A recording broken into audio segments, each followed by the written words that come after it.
Sani wan dwe mar 12 pending bills madwe mar abuchiel mane no chopo nyaka IB pok ochul nyaka samwa wuoyni. Gisechul only 20%, almost 80% ma pok ochul. Onge gima bro tire Siaya.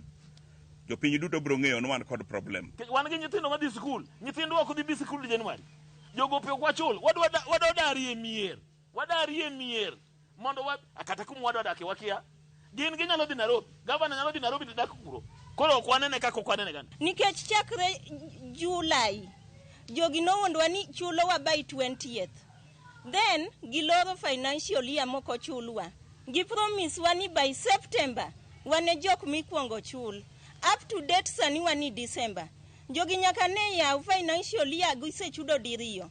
Wawanda ni kara gin jomage michulo ka wanok nyal chulwa to nwatiyo kaka ne jomoko tiyo. Otherwise kok unyal konyowa to kara you are irrelevant.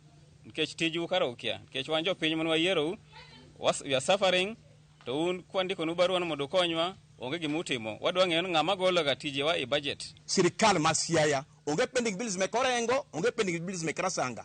Pending bills te gin mek Siaya County ochulgi ngato kinyiswa ni kidhika ni magi historical pending bill. Jatend migao mar teko Opiyo Wandayi oyango chenro mag dongruok kama migao mareno osebedo katimo e gwenge mopogore e kaunti ma Homa Bay. Kama uyange ni sirikal mamalo oseketo tenge omenda maromo bilion 2.1 mar kesitima e gwenge ma Homa Bay. Wandayi okoni miere moheo 20,000 biro yudo sitima e bwo chenro mane ochaki gi jatend piny Kenya William Ruto mar neno ni stima oke gwenge te ma pachoka. Wandayi mane otimo limbe e kar chung' od bura ma Kabondo Kasipul kod kar chung' od bura ma Homa Bay Town mar chako chenro mar keyo stima okoni sirikal biro dhi nyime gi neno ni gwenge mathoth otud kod stima ma jopiny nyalo timo go chenro mag dongruok.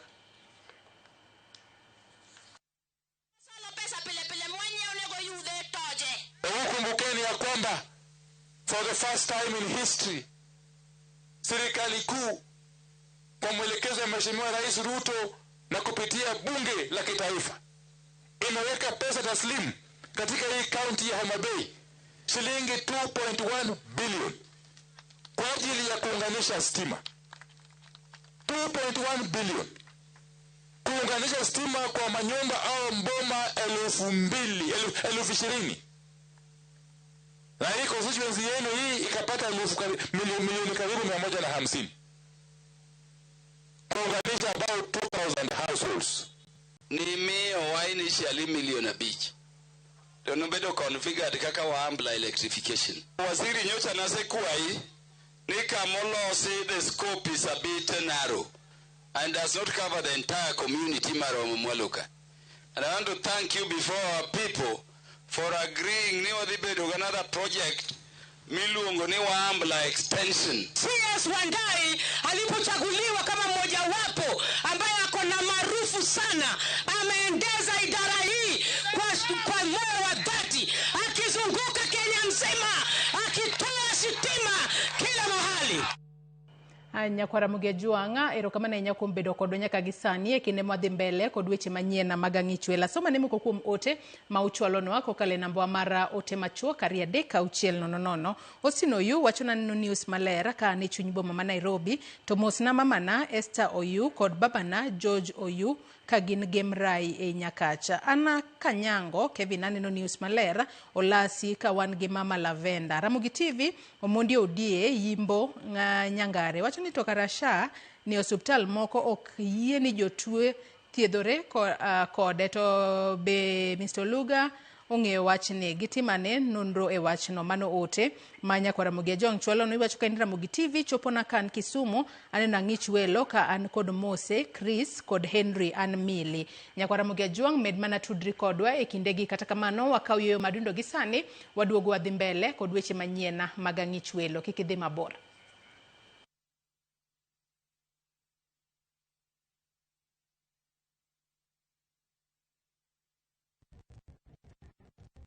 The Messiah people of Israel are expecting is about to be born. The prophet spoke of a king who would save the world. Look how big and bright that star is. It's a good star for he who knows how to read its sign. The shining of the star symbolized the birth of a new dawn, a new king. What's his name? His name is Jesus. It's impossible. I, Herod, am the king of Israel. This Christmas, stream the story of Jesus, the long-awaited Messiah, sent to the world to gain the way to spiritual happiness and to grace. Bless the Lord, for he has visited and redeemed his people. Enjoy these inspiring stories of Jesus, a kingdom without frontier, only on Viusasa.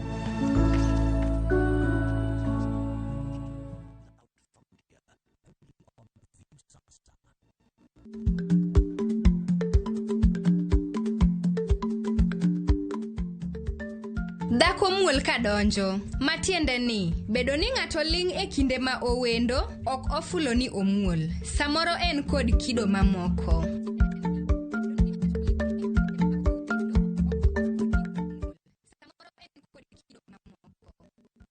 Are you a Kenya government civil servant na uko na ka emergency? Maybe your child is sick, rent is due, or unexpected trip came up. Usijibox kwa noma. Borrowing on MyMobi is now upgraded to a whole new level. Forget that old story of filling out forms or waiting for HR to approve your loan. MyMobi is now instant self-approval. Simply apply for your loan, enter the code sent through SMS to approve the loan, and the cash hits your M-Pesa instantly. Sasa, hakuna mambo ya payroll imefungwa. Sort noma zako anytime, any day. Whether it's a weekend, holiday, or the middle of the month, MyMobi is open 24/7. Dial *531# and get up to 20,000 shillings to sort your emergency. Repayment is easy. Pay early via M-Pesa or let it be deducted from your next payslip. The choice is yours. No paperwork, no drama. Ni wewe tu na simu yako. With MyMobi, now you're in control.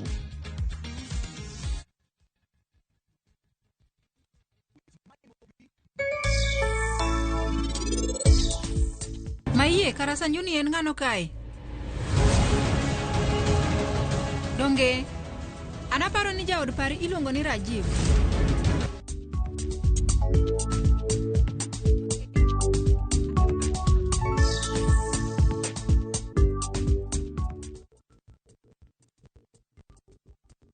Nyakwa Ramogi, Kenya Eratiel. Raila has a space to say what Gima Jacob Dwawacho. The opposition, nothing like a Supreme Court. Onliet Nyakwa Ramogi.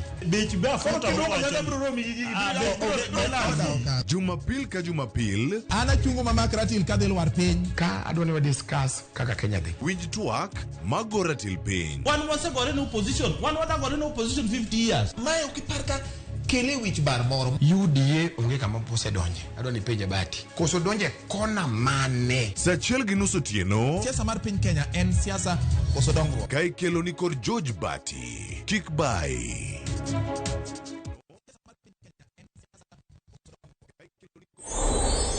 Rodney Jopi, Ruth Nodogi. En kinde maber ahinya higa, kendo Ramogi TV miyo Christmas bedo gi mor.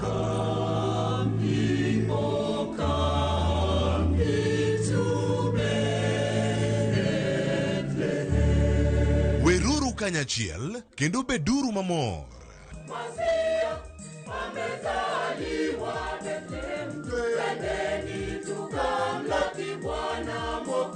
E higa ni, weuru mondo wende mag Christmas omi ubed gi mor.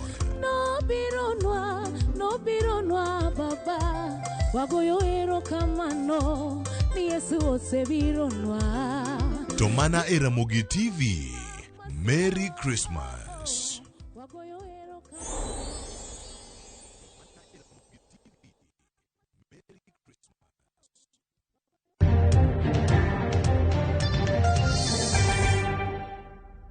Machiegni kendo Nyakwa Ramogi Ajong wadhi mbele kod weche manyien mag ang'ich welo.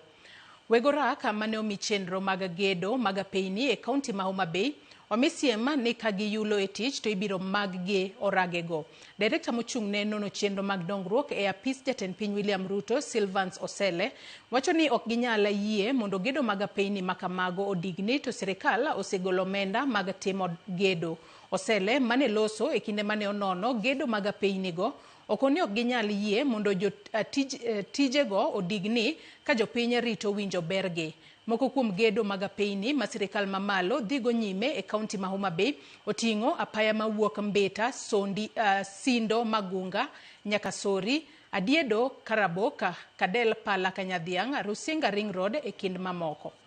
Gin at advanced stage kendo wayudo ni gidhi maber kendo pesa has been allocated gi national government and one tijwa koro dhiro contractors malezi mondo ti matiyo maber wa recommend matiyo marach wa kaso yugi kasto maticho tamo to wa recommend mondo we. Jodak e sub county Manyatike dwaro mondo piny owacho ol onde maricho mag apaya mawuok Masara ka ochomo Sori magedo mare osekwamo kuom higni maloyo 3. Jafambo marwa George Juma nigi lerno. Dweche pod medo kalo ka piny owacho pod dhi mana nyime kod singo tieko gedo mar apaya mawuok Masara nyaka Sori, apaya magedo mar osebedo kokwamo kuom higni malach. E kinde limbe mare kaunti mamigodo mar 5 mar higani, jatend piny Kenya William Ruto ne osingo ni gedo mar apayano ne dhi nyime bang' kinde machuok. Kata kamano, dweche maromo 6 koro osekalo ka gedo mare pod okwamo. Ono osethirowa kabisa nikech koro sani mokwongo kaka ng'ama nigi lony e weche mag usafiri, ing'eni ka yo bedo marach to mokwongo transport cost bedo malo. Kata mana in terms of maintenance nikech geche koro kaluwe to kethore mang'eny kabisa, koro maintenance bedo malo. So maintenance bedo malo, cost no bedo absorbed mana gi the common mwananchi. Nyaka sani apani kowuok Nyakweri nyaka Luanda okalore kendo jowuoth sani oweyo tiyo kod apayani ka giluwo lalo moro molos kod yien. Olalono mabende mokuom jopiny ema koro gero kendo nyamburko makoro tiyo kod olalono chulo omenda maromo siling 100. Yien no mano initiative mar jogweng' and in fact en kijana achiel mano biro gi paro no nikech koneno ka koro dhano chandore. Mokwongo ing'eni bridge ni luwo ka o connect ji gi joma Nyakweri madhi Luanda Konyango ma ok nyal luwo the main road which is a national road. Gimomiyo bridge ni itiyo godo en ni koro ndara mawuok Nyakweri kochomo Luanda ok nyal kadhore. Koro that's an alternative route ma giluwo. Adwa wacho ni nyaka sani that bridge is not for the county. So nikech koro radio osebedo alternative road ma konyo jopiny nikech en ma koro ji nyalo connect kode koa Nyakweri kochomo Luanda. Kanyocha ne wabedo gi romo gi CS mar Treasury Bwana Mbadi to ne wakwaye ni mondo ng'iye kaka onyalo konyowa mondo wayud derechni moko. Jakom ma jopur e kar purno Maluwa Kuja irrigation scheme okeoremo wach ni rach mar apaya mowuok Masara nyaka Sori osethiro chenro magi mag pur kawacho ni jopur koro tiyo kod omenda mathoth e sombo ochele magikayo. We would also want to appeal to the government that this road, this our tarmac road passing through the scheme be completed. They promised us they would do it. We also believed it would be done. It is only 2 kilometers. And this one is making the transport of rice from this scheme to be difficult. So instead of a market of 65, we are now giving a market of 55 per kg. Jowa ma uso gik ma perishable goods machalo kaka nyanya, afuoto and the rest koro yudo lal mang'eny kabisa nikech sama gi transport gi e yor matungni to breakages bedo mang'eny kabisa. Koro en lal kabisa ne johala kendo en gima osethirowa kabisa e yor ohala kata e yor wuoth. Jod bura Manyatike to modegiwa ni kinde midhi tiek gedo mar apayani nyaka sani koro kong'ere nikech kata mana ng'ama ne omiyo rak mar ga apayani ne owito ngimane dwe achiel mokalo. And you know when a government project has been awarded, we cannot put on anybody anymore. Because that project is a push go to the same government. So this road, what we are requesting now, we know we cannot be turned up immediately. We are requesting an emergency. To just man up this road from here. George Juma, Ramogi TV, Migori. Lwasi mar siasa osechako chwakore e kaunti ma Siaya ka josiasa magawo kom mag gavana ma Siaya dhi nyime gi pangore. Moko kuom josiasa mageto komno masani omak gi gavana James Orengo gin jaod bura ma Ugenya David Ochieng, jalup gavana William Oduola kod jaod bura machon mar Arieda Nicholas Gumbo e kinda ji mamoko. Jafambo marwa mar siasa Chris Owino kolonwa wach siasa ma Siaya. kochakore got Odiedo nyaka Ndori, Akala nyaka Barding, Jera In nyaka Kowak, boche mag siasa osechako kunore e kor polo e kaunti ma Siaya higa achiel kod dweche 8 motelo ne yiero maduong' mabiro. Jaod bura ma Ugenya David Ochieng, jaod bura machon mar Rieda Nicholas Gumbo kod jalup gavana ma Siaya William Oduol gin moko kuom josiasa magawo kom gavana James Orengo e yiero maduong' mabiro. Okil Kamalo Kawilis Otieno yango ni tho mar ogai machon mar ODM Raila Odinga dikelo lokruok maduong' e yiero mar gavana ma Siaya. Gima notimore ni chien kocha Jera nopog gini en silent agreement moro manobedo go area mar Bondo kocha ne golo president mana en baba kaso koro area mar Jidwo Siaya koni ne golo gavana koro nyaka absence mare ni the impact the kelo pogruok e siasa kaka digo mbele kocha nikech kane poni jomoko wacho ni jo Bondo kocha golo gavana golo president sani onge ng'ama dhi chung' kawuok president korka Bondo kocha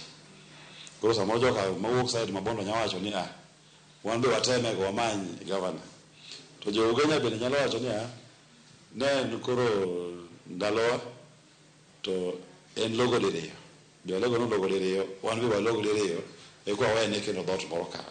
Okil Kamalo Kawilis Otieno ogolo siem ne jogo maparo ni golo Orengo kom dhi bedo tich mayot kalure kod lony mare mar dhai e siasa ma pacho kae kod kido mar siasa. Orengo en jasiasa mosebet e siasa higni mang'eny to brand mar Orengo jonge gimo Orengo kedo nege gimo chung'ne mano e teko men go maduong' ahinya then kendo en incumbent en mene apis to gik morengo wachoga en wuoyo kaka duond jopiny ok en wendo ne kuom ji en ng'ama ji oseng'eyo kendo ji oseng'eyo ni higni mosebedo e piny kaendi mosebedo e telo gik mokedo negi Orengo ni nyapimo maybe mana gi Raila. Yiero maduong' mabiro nyalo dhi bedo lweny mar jo Ugenya bang' jaod bura ma Ugenya David Ochieng bende wuok oko kendo wacho ni ogawo kom gavana ma Siaya. Aso ni tekone maduong' ahinya en David Jatich en ng'ama komanyo gimoro to owuok aggressively to gik madhi ahinya en ni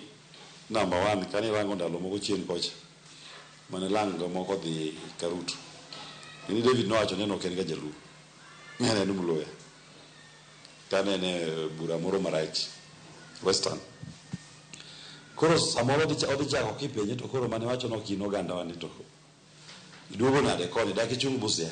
Kopogre gi David Ochieng, Nicholas Odero Gumbo kod William Oduol bende olap dhogi ndong' ne kom Orengo. Nitie gimiluongo ni voter fatigue ema dhi hinye maduong' nikech osechung' governor from 2017 orem ochung' 2022 orem kirango bedo ni sechung' mang'enyne to ok iyude no ing'eni kila campaign ibiro gi formula mopogore masa mibiro gi campaign machielo ni ka iloko formula manitiyogo last time cha to nitie jomoko bende mang'eyo ni wang' ne ok obiega nobiro mokabecha. Kata kamano jal buche maduong' ewi bura ma kamano dhi bedo jodak ma Siaya e kinde ma gidhi bedo kod wach mogik ewi kido ma jatelo ma gidwaro. Sana gima wasebedo ka waonge godo for a very long time en investors.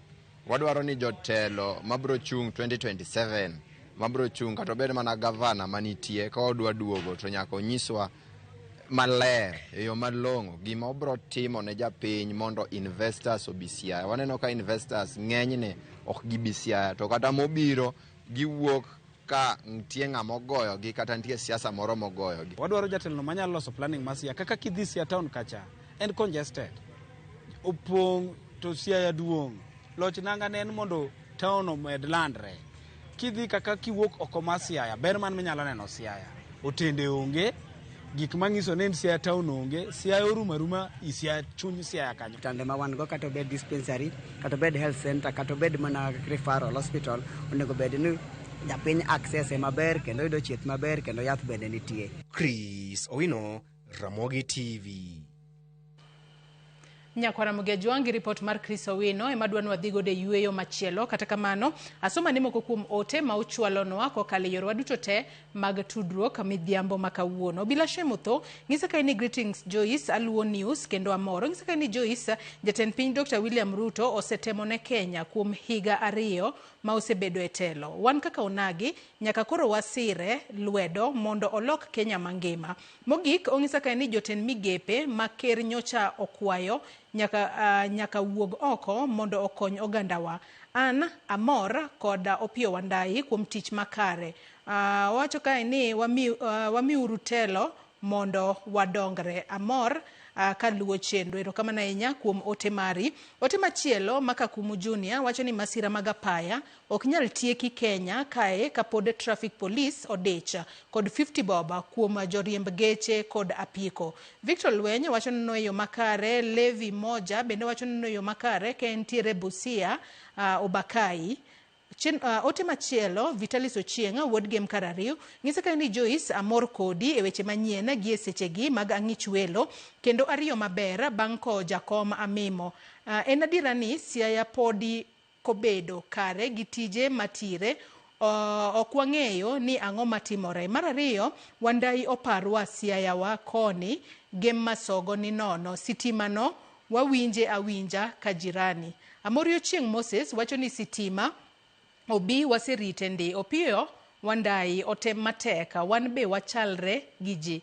Brenda bende wacho ni yo makare ka entiere Busia. Lizi wacho na no news ka Nakuru mosna mamana Pamela ka en Kisumu. Samuel Ochenje bende wacho na aluwo weche manyien e yo makare. Fredrick Osuru ng'isa ka ino Imre Joyce an akwayo ni jokanyo duto mag Kaloisa Self Help Group hawi maber mar sikuku gi higa manyien mano mar 2026 gi wuonwa mano Pastor Michael Osuru gi anyuola duto manitiere gwenge ma Utende ma Fred Osuru entiere Dandora phase 2. Ote machielo Amolo Seth wacho ni an Amolo Seth Ochieng aneno Ramogi TV maler ka an Luanda Kowuora Ndewa. Amor gi jatend penya kuom dongruok ma okelo. Asimo Dibro bende wacho ni Ramogi ler kendo waneno weche matuch lakini sirikal onego orang ndara madhi sori.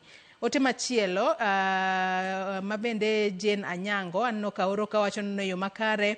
Lizi bende wacho ni en Pamela Nyalalo neno news maler kokale Facebook ong'isa ka en mosne mamane. Ka Frodrich bende wacho ni Josiaya joma thiro Siaya gin johala ma Siaya onge josiasa manyalo loso Siaya. Mago mana moko kuom ote ma ochwalono. E namba mar 2 Nyakwara Mugejwangi bende ang'isi ni nyalo chwalonwa ote. Iwacho ka ni Ramogi TV an Bishop Omondi Othiche mar Gemo Nyinyore. Ong'isa ka ni mosna jaoda Sara Atieno gi Archbishop Odhiambo Gura gi Bishop Omolo Olongo gi Olo Oyando.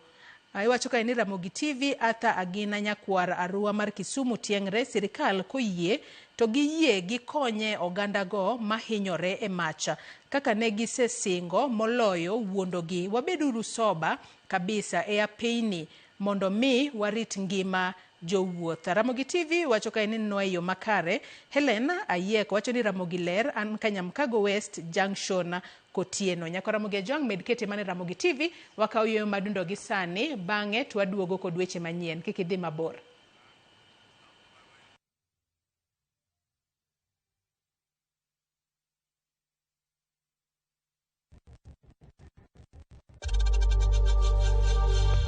We know times are tough, so save money by buying airtime from M-Pesa to any network with zero transaction fees. Dial *487*2# and get your airtime PAP with zero transaction costs.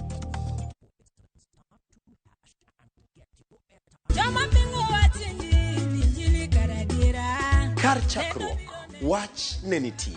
Wach ne nigi Nyasaye, kendo wach ne en Nyasaye. Jumapil e chenro majiwo yieni, chenro maketo chunyi machiegni gi Nyasaye. Juma ka juma wakeloni wach man gi teko, wach makelo geno. Ma oken shoya, ma en kanisa, mae wach Nyasaye. Kawariwore kachiel kod jotich Nyasaye mamoko mochiwore, mowal kendo mogwedhi. Okodeo hiki kit chwech kata kanisa ni. Injili kalo. Kokelni kod an jatich Nyasaye Ben Otiende. An Roda nyar kokitmo. An Ken the DJ. Wan kae nikech injili mitnwa. Wan ka nikech herane mosiko. Wan ka nikech in. Injili kalo mana Ramogi TV.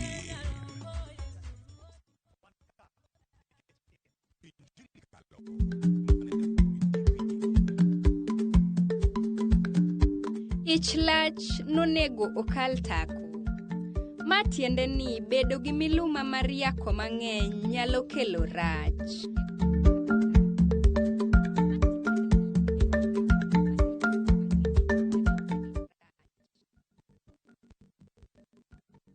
Teke na Wigo Boda. Chanua Jam, fika on time at the lowest charges in town.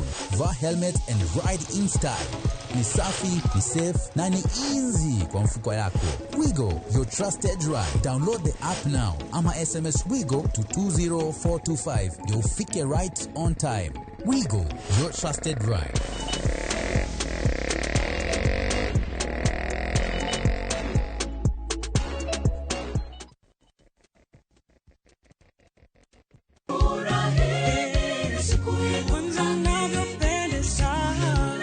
Edwe mar Disemba, sama piny dhi mos, kendo joot chokore kanyachiel.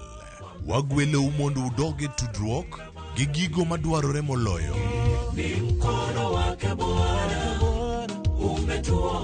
Dwe mopong' gi puonj makonyo ngima joot, rieko mar bedo gi ot motegno, kod weche makelo geno kod winjruok. Nyasaye manochako ot, ene mogere, ene morite. Bang' bedo gi God, bed gi understanding, humility, weruok richo kata forgiveness. Avoid living in the past. Weuru mondo wawer wende mag Injili, mar jiwo chuny kendo miyo chunywa bedo gi mor.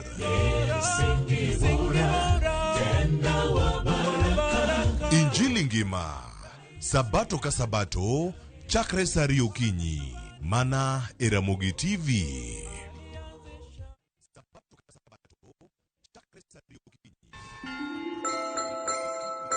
Osechopo e kinde nyasi to wan Ramogi TV kae, wadwa miyo sikuku mari obed manyangafu moloyo.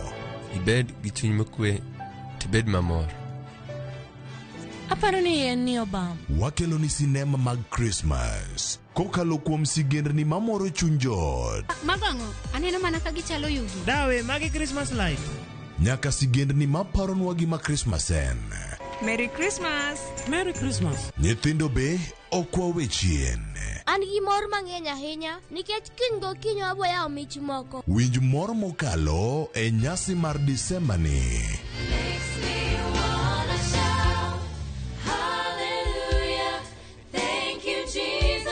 Merry Christmas.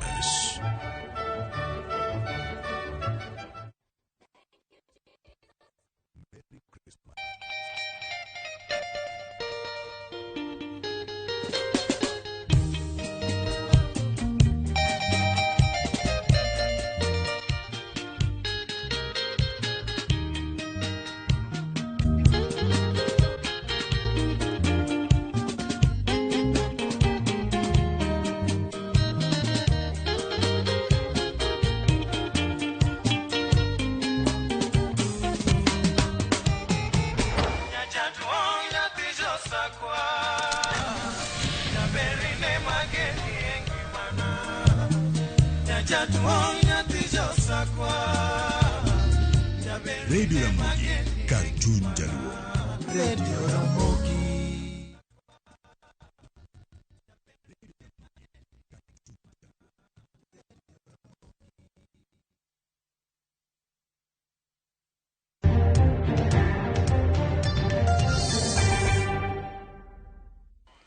Doma malo ogolo chik ni sirikal ong'wan mwandu gavana machon ma Kiambu Ferdinand Waititu manengone romo $76.2. Sirikal oyiene mayo Waititu lo manengone romo $32 kod machielo mar min ode Susan Ndung'u.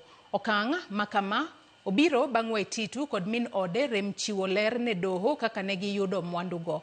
Waititu kod min ode ne okwedo okang' mar mako mwandugi ka giwacho ni ne giyudogi ka okalo e hola kata kapok Waititu obedo gavana.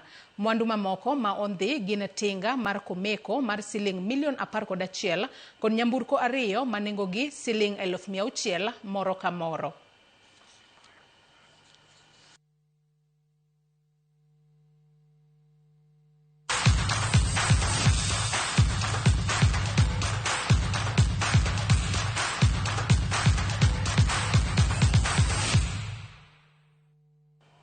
E weche mag tuke en ni tuke mag chess mokelo kanyakla riwruog pinje Afrika ma Ugwe orumo ayanga e alap ma Kasarani e bore Nairobi.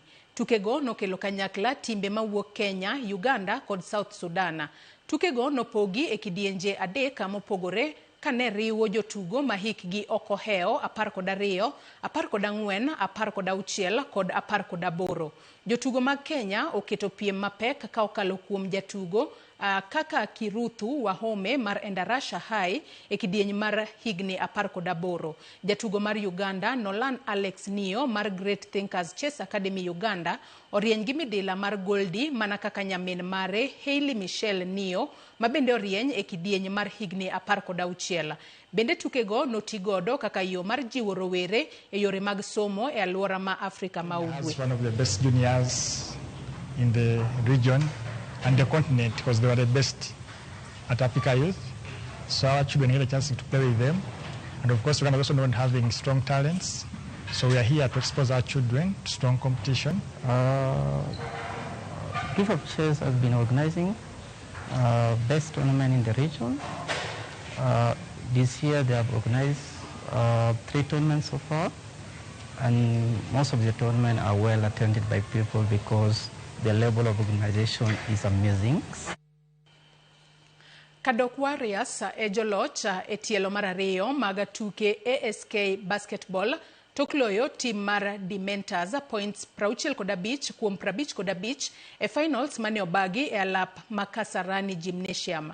Mana kaka jafambo marwa James Opondo japicha lero, tim mar Starlets Basketball nokawo kombe e kidieny mar Wakeini tokloyo tim mar Juba Tigers points 72 kuom 54.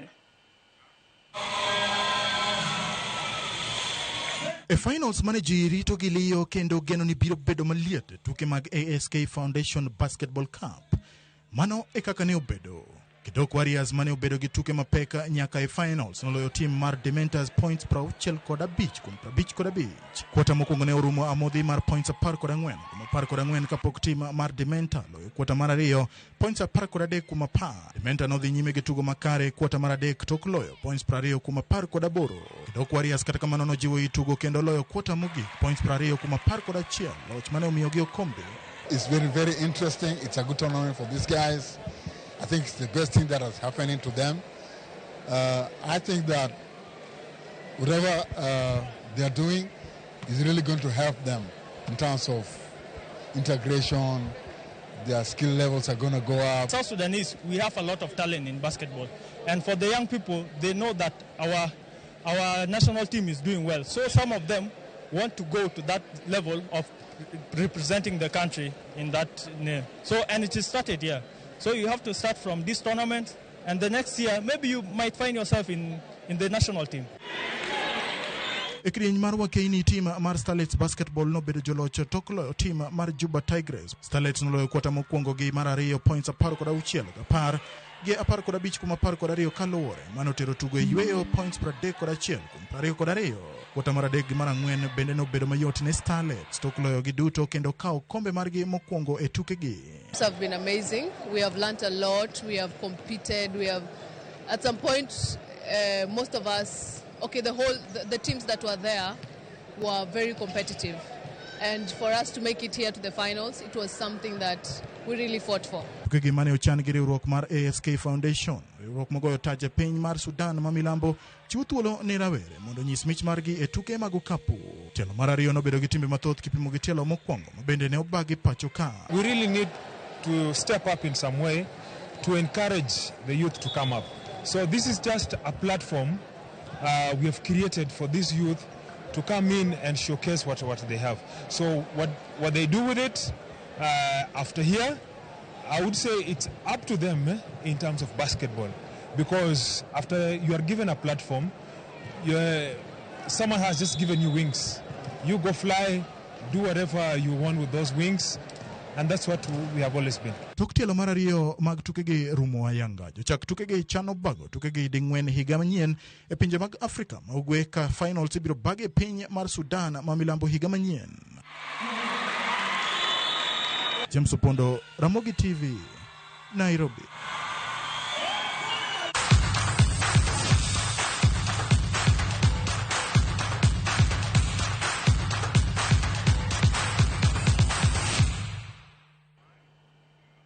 Nyakwara Mugejuangi kanye mwachopo godo e giko mar weche manyiena mag ang'ich welo. Kata kamano, asoma ne moko kuom ote ma uchwalonwa ineno wacho ka inaneno kanyo malera kan kod mamana kod nyithindwa ka wana god nyinyo school ma an wuod Janabi. Awinjo Ramogi makare mosna Diana Oguta gi Kennedy Oguta. Wang'ni onge ni baba ohoronu Mosa ma jamana ka wuok rangwero kama na inya wacho ka ni Ramogi TV an onyango ohasa aneni malera sirikal one kaka konyo youths who lack jobs. Wacho ka ni Ramogi TV ler kabisa ka an Migori mosna Jakaya owadwa ka en Mombasa na Mchumbi. Kili Kosumba ka en Kindu Bay Kamanga.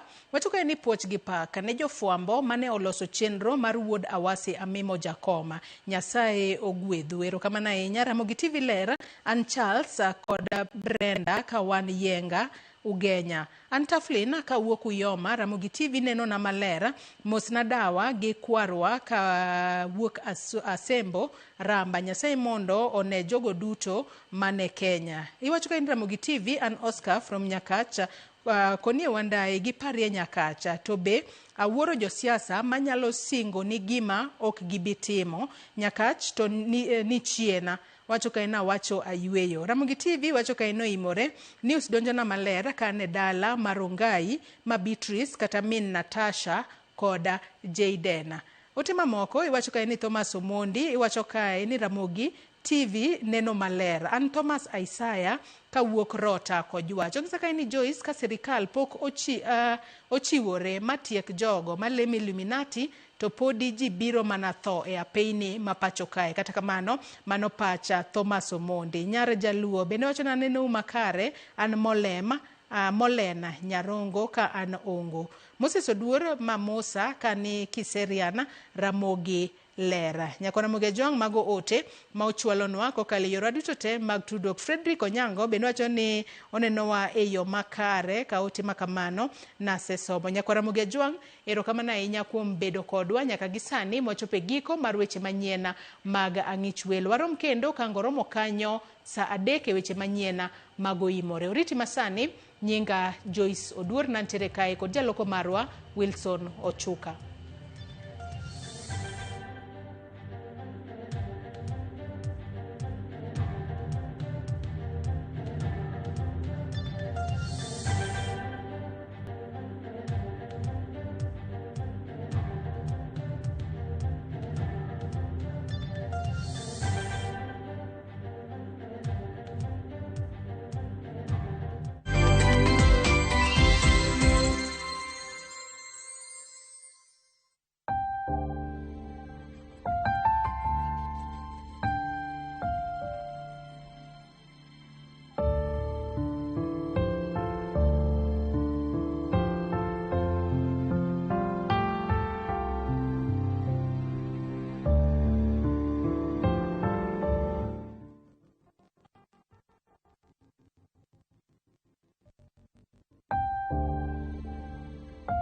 Walando tho mar Fredrick Omondi Kodada en wuod mosenindo Jirim Olweny Odada gi mama Ruth Olweny en jaod Hilda Kwamboka Makori. Nyithinde gin Russell, Hawi, Mich Blue gi Al. En owadgi mosenindo Night, Betty Odada, Dan Kodada, Jackie Odada, Masi Odada, Vin Kodada. En or Shadrack gi Jeria Makori mag Nyamira. Wuonene mamoko gin Erastus Seda, Joe Kodada, mosenindo Dennis Adota, mosenindo monindo Francis Rabach, Meshak Kodada, Pastor Jeff Omondo, John Odada kod Jafeth Odada. Weye ne gina Margaret Otene, Martha Otene gi mamoko. Enokeo gi Martin Nyangala mar Kombewa. Yikne nobedi ngeso tarik 20 dwe mar 12 higani e dala wuonegi Jaber Village, got nyithindo location Muoroni. Nind gi kwe, amen.